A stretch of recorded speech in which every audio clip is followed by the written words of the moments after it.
Hello and welcome. I'm Bald Guy with a Beard from Bald Guy with a Beard Productions. And what I would like to do today is walk through the building of a best of breed, if you want to call it, bracket or tournaments application that was inspired by the World Cup being on. What I want to do is walk through kind of every step of the way in little chapters that get us to an ultimate product that can be used in production.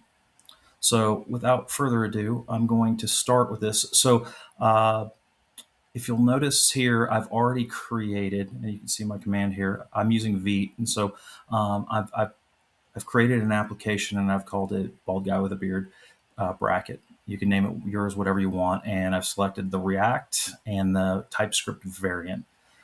So I've done that already. And the reason why I already did that is because I've already supplied myself with data, which will be available to you below, for the actual groups that we're going to be consuming and displaying to the screen.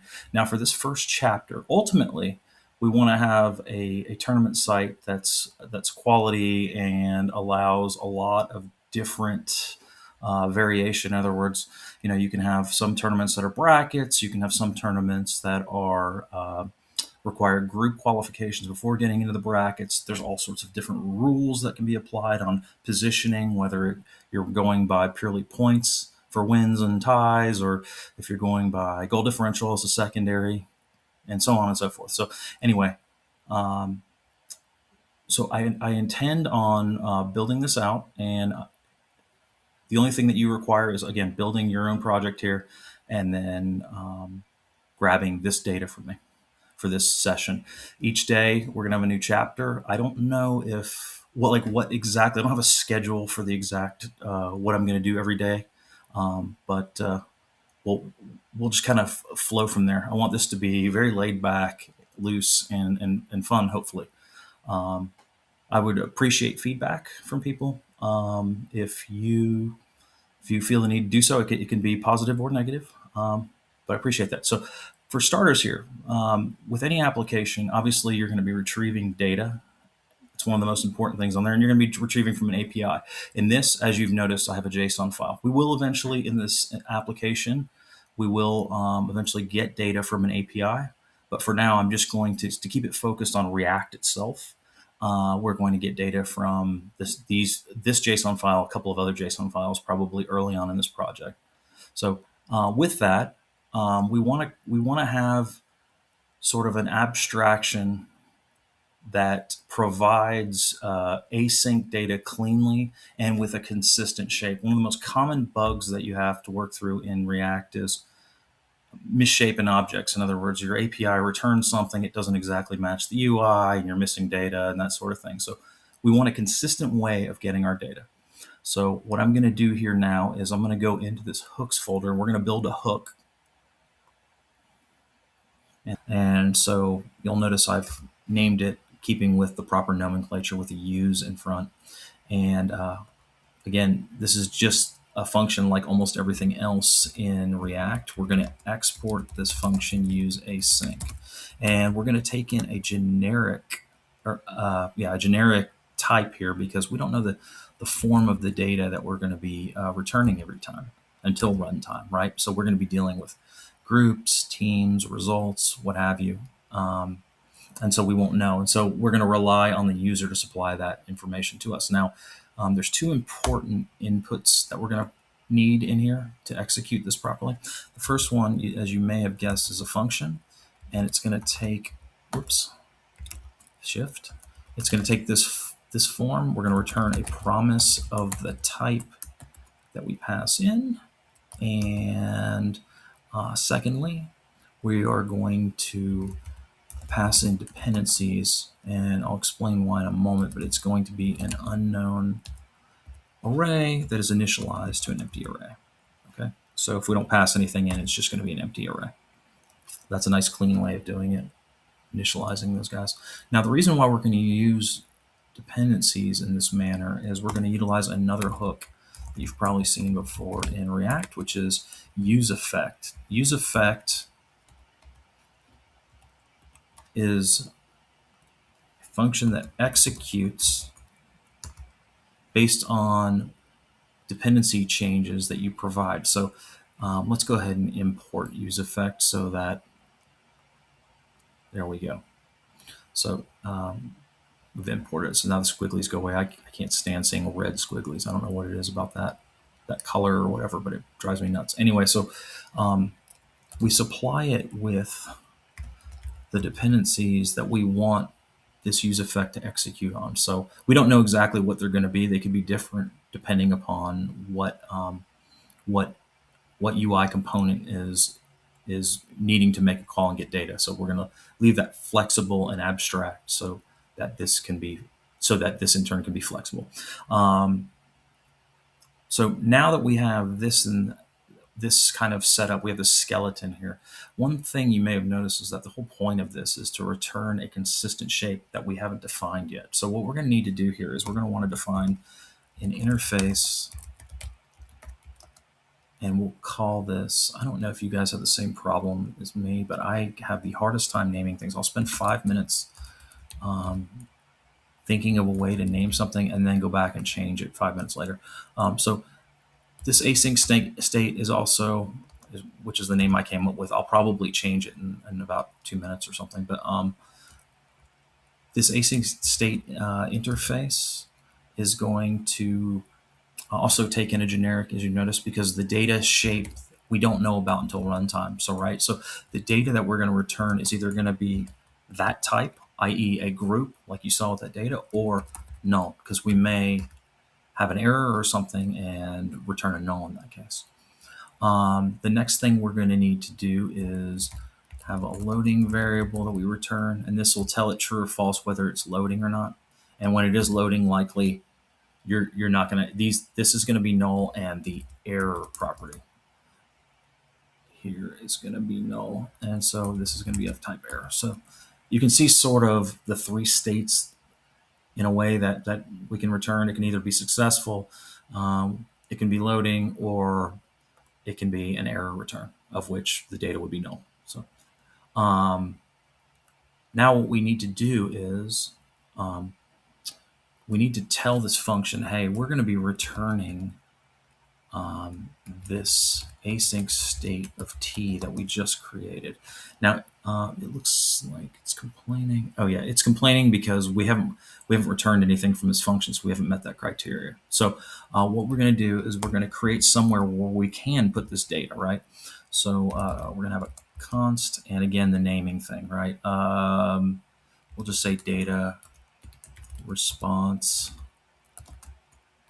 set data response. What I'm doing here is I am creating another hook that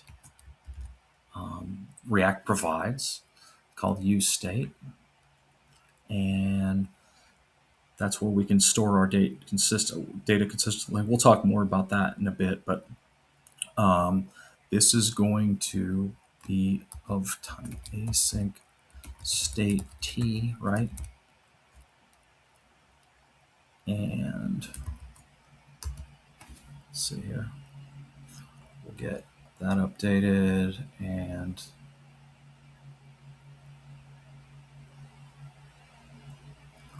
oh, you know what I did?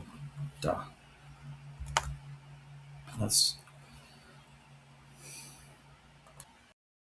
Okay, so what's the issue? I forgot to close this out. There we go, that's better. And it's going to complain. I'm going to clear this. It's going to complain about the fact that I haven't filled this out yet. So what we're going to do is we're going to default these. Obviously the data has not been returned yet, so that would be null. Loading would be true because we're actually in process here.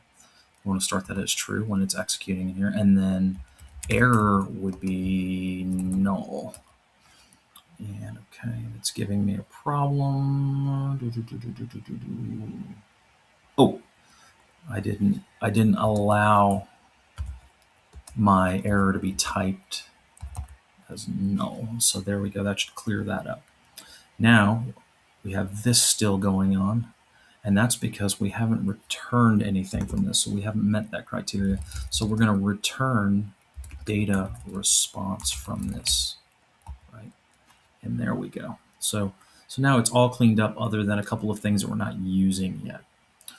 So let's fill out this use effect now and get the data, get the function executing and us returning what we want to do, which is the consistent shape of async state t. So we're going to execute the function that we pass in, obviously, in here. And the important part for this is we're going to have the then, which is the callback on success, essentially. And then we're going to have the catch, right? We're going to catch the error. And here we should receive data on success, right? And what we're going to want to do is we're going to want to call set data response because we want to set that data, right? And what we'll do here is inside, we're going to pass the data back. We're going to set loading to false because we're done. And the error is going to be null. So they're nice and clean now. We're returning the data on success, but we also need to fill out the error for an erroneous return. And it's going to be very similar to this. What I'm going to do is I'm going to copy paste this in here.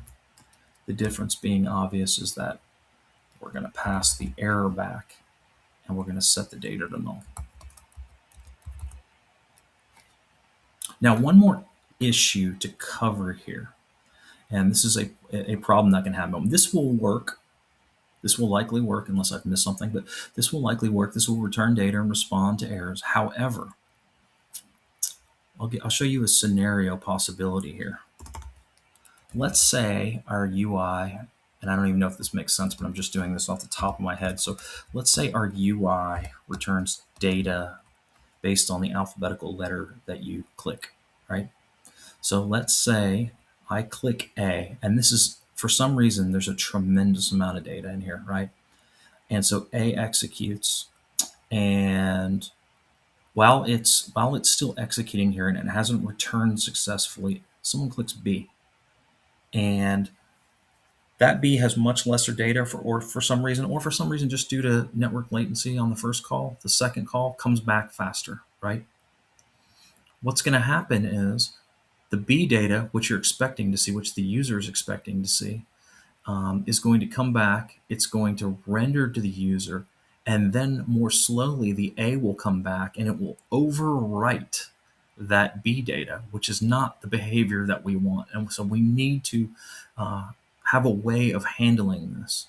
So the way to handle this, one of the cool features of use effect is that you can return a function from here that's used as a callback for cleanup. So what we can do is we can return a function, just a basic arrow function here, and we can do something that tells this when it executes to not actually set the data in here or set the error in here because it's already been sort of called again.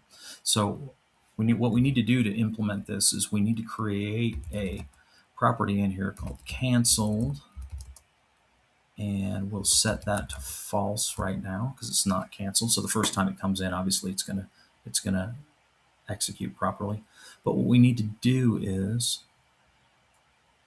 we're going to need to also within here do something, right? So we're going to need to set this to true. So it comes in as false, and it doesn't like that. Oh, because I made it a constant and not a let, so it couldn't update the value. So we initialize to false and we set it to true here, but what we need to do is provide checks within here once the data returns. And so if it's canceled, we just want to return. And the reason why is if it's canceled, we don't want to set the data at all. Once it's recalled again, we want to stay with the latest, if you're using your imagination, the latest click of a user, right? We want that data. We don't want to drop back to an earlier state. And so we'll need to do the same thing for error too. We don't want to show data when there's an error response to something, right? So essentially what we've built here is a mechanism that protects us from having data in the wrong state. Okay, so now what we're going to do is we've created this use async. I'll save this. But we need another hook that actually works with the data and utilizes this async hook, right? So we're going to create a new hook that's called useGroups.ts, right? And as you probably guessed, this is going to be specific to groups, but also use that async hook so that we can return data in the consistent format that we want. So use groups, and I'm going to close this off so that it likes this.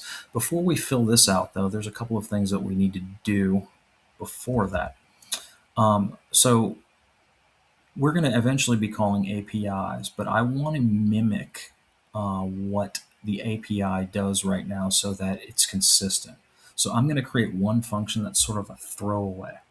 And what this function is going to do is, again, it will mimic a response from the API, and it's going to take in a tmount value. Oops. I didn't do that. What am I doing? And it's going to take in the number of milliseconds that we're going to delay on the timeout, because we're going to set a timeout sort of and return a promise from this. So we're going to want a constant here. So we're going to say constant latency ms equals 500. So it's like half a second, right? And we're going to create a body here for this, right? And what we're going to want to do is we're going to want to return a new promise, and it's going to have a generic T, right? And the promise will return. So within a promise, the promise provides this resolve. It also provides reject. For right now, we're only going to reuse the resolve, but so that you can tell it when the promise has been resolved when you're actually manually returning the data. So what we're going to need to do here is we're going to need to set a timeout, right? And this is going to have a, oops, I'm going to do this and have a, it's going to have like a arrow function, and then we're going to say resolve this value, right? And we're going to also want to return the milliseconds, or I'm sorry, input the milliseconds that we've decided that we're going to use here, 500. Now, one thing we need to do here is that we run into a little bit of a problem, which is this value, if we just return this, this is working, this object is working on off the same reference every time this is called, which is not what we want. This can create a problem. So what we need to do actually when this value is returned and resolved is that we need to clone this deeply. I think it's called structured clone. Yeah. And return the value. This way, we're getting a new value every time, a brand new object every time. So now we have a respond method, or function, I should say, that mimics the API that we'll utilize for now, and it will eventually be throwaway and replaced with like a fetch for data. So the other thing we need to do is we need to create an internal function that's going to actually get the groups and call this respond. So we're going to return respond, and we're going to return groups. Now these groups don't currently exist because we haven't imported them yet. So what we're going to do here is we need to import groups, the data, from our JSON file. So from, we'll do this data and then groups.json, right? So now we're returning these groups. Nothing is calling this yet. Now we're going to actually fill out the hook that is going to be consumed by our UI components, and that will utilize the use async hook that we worked so hard at. So it's gonna be a use async. Oh, my brain's not working. We need a group array, and that is going to have a function. If you'll recall, we're going to be passing in a function and the dependencies, right? So we're going to want to do this. We're going to want to pass in our get groups function that we created below. And then also for this is just going to get groups initially. So, and we're not going to respond to probably any actions on the page. So we're just we're gonna pass in, if you'll recall, the dependencies that we need to pass in, just an empty array for those dependencies. Now this doesn't like this because I haven't imported use async, and this doesn't like this. Oh, because I haven't even created a type for this yet. Okay, so I need to go in here under types and create a new file here, and I'll call it types.ts. And this is going to be a place where we store interfaces and types, and this will be called group. And if I recall correctly, here's the group data. So these are the three fields that we want. So it's two numbers and types. We need an ID of type number, and we need an event ID that we'll utilize later, but not right now. As a number, and then we'll have a name that is a string, I think.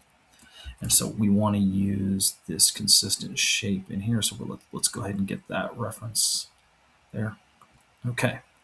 So now I'm going to look this over one more time and make sure I've gotten everything I need. But yeah, this should be it. So very nicely, because if you look at this, all this code would have had to been replicated, and we would have had to hope that the person who replicated the code consistently returned back the shape that we had here. But now what we have is, for each one of these entities, as you can see, all we have to do is build out a little bit of code, and essentially this part will go away, right?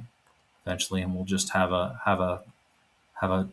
fetch call or something from here, and yeah, and so this is really clean and nice. Okay, so now the last step in this process is just to build a little simple UI that exposes this data to make sure that what we've built on the back end actually works. So I have a groups folder here, and what I'm going to do is I'm going to create two components. One is going to be called a group capsule, which is essentially a single group, and we're going to use the extension of TSX for TypeScript. And then, oops, and I shouldn't have, old habits, I should have named that with a lowercase. Okay, so and the other is going to be groups itself, and this is going to be what loops through all the groups and creates an instance of group capsule for every single group that we have. So group capsule first, let's make this. This is a pretty simple. This will be a pretty simple component. So we're going to export function group capsule, right? And we're going to return a div, and this div is going to contain a value input here. We're gonna create a interface here. We're going to call it group capsule. We'll call it group capsule props. Sorry. And right now it's going to be very simple. It's just going to have a group name in here, and we're going to call it string. And then we'll have a property called props of type group capsule props, right? And then in here, we're just going to simply display the group name. Okay. So very simple component. It's important to break these components up, in my opinion, early, so you don't have to do a lot of reworking later. Even if it's something as simple as this, you know there's going to be more information that probably we're going to want to have in here. So for each group. So now we need to create something that'll have a little more meat to it, which is the groups component. So this will be an export function groups, right? And this is going to actually return something here. And we'll just leave a placeholder here for a second. But what we need to do is we need to actually utilize our use groups hook. So what we're going to do here is we're going to reference our, let's see, my brain will work. We're going to return from groups the shape that we had. So it'll be data, and we'll alias this to groups. I think loading will be fine there, and then error will be, maybe we just make it group errors. I don't know, like this, and we say from, or no, I'm sorry, not from. We're not importing. Equals use groups, right? And here we go. And it's puking on me, of course, but oh, it's saying that I'm not using these yet. Okay, so that's fine. So what we can do then below this is we want to do something like, if there is no data, then for right now, we'll just console.log something that says like no groups found.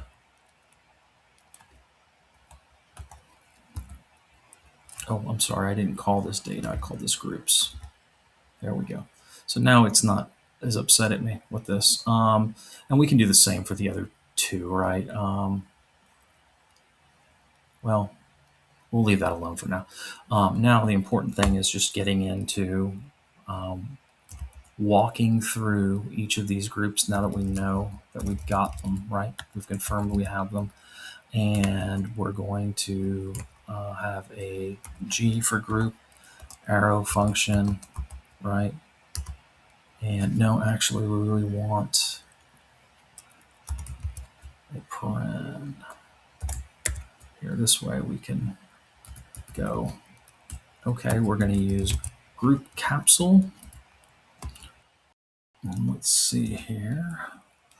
So we want group name to be group name. Why is it not doing here? Can I find? Oh, oops. Kill this. That's a problem. And let's see if it's, that was the only part of it. Yeah, group name equals, and we're going to want to provide the g.name here, and then close this out, right? And so if I am calculating this correctly, this should display the list of group names on screen from our quote-unquote back end. Let's see. Oh, I already have this up and running. So let's see if it picked that up. So I'm going to click on localhost 5175 and no. And the reason why it's showing this is because I never removed it and added the proper component. So yeah, so let's remove all of this junk that it gave me to start with, right? And we're going to want to show the groups component, right? Now, hopefully I won't embarrass myself. I'm going to go ahead and get rid of this other stuff too. And we don't need this state thing here. Let's keep things clean. And so that means that we don't need that import either. Okay. So this is a very basic, app here. And so there we go. So you can see that we actually are serving the data from the backend. So that's a good closing point for this. And if you're still here, I really appreciate you listening in. And again, I would appreciate any feedback that you all have. But this is the first step in the process, and obviously thinking ahead is very important on projects like this that can get very complicated, where we've created something that we can reuse over and over again throughout the rest of this project here. So, one foot in the ground and a lot more to go, but I'm going to be probably releasing a video tomorrow that extends this. I will probably do something along the lines of uh, getting this, where was I? Getting the screen to look like a really nice group with the teams and maybe the results in here. So a little more to do on the next one. But I appreciate you watching again. And this is Bald Guy with a Beard checking out for today. Thanks again, guys.